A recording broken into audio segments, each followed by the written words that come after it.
Today I'll be giving you a demo on another free plugin from Pixflow. With over 100 animated titles, you'll be sure to find the perfect kinetic type element for your project.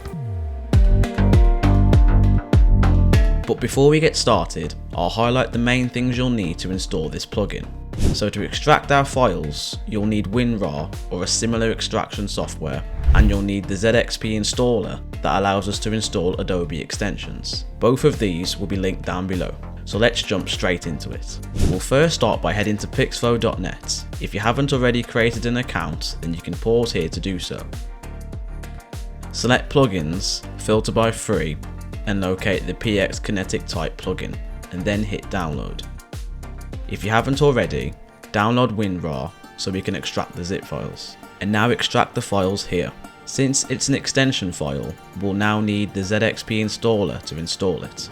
Once ZXP is installed, launch it and drag your Pixflow file into the window. Relaunch After Effects, head to Window, Extensions, and you'll now see the plugin.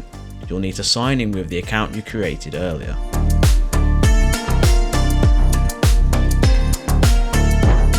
Now let's take a look at everything this plugin comes with. You'll find over 100 kinetic type animations to apply to your text layers.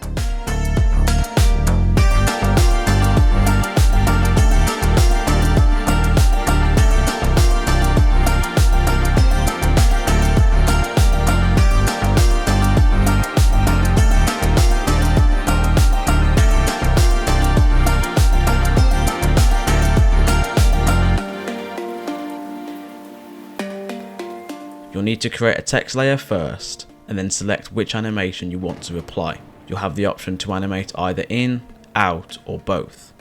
So let's see what a few of these animations look once I apply them to this text layer.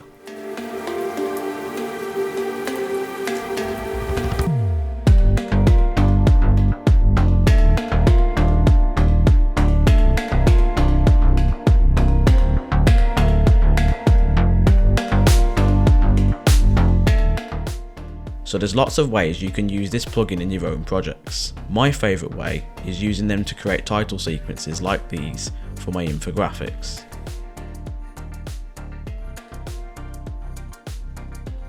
So I hope you found this useful. As mentioned, all the links for everything in this video will be down below. After this video, be sure to head to my community tab if you haven't already. This is where you can vote for what content you'd like to see next. And be sure to hit the bell icon so you never miss a new tutorial. Both playlists, AI guides and design tutorials are available to show you new software skills and tools. Thank you all for watching, and I'll see you in the next video.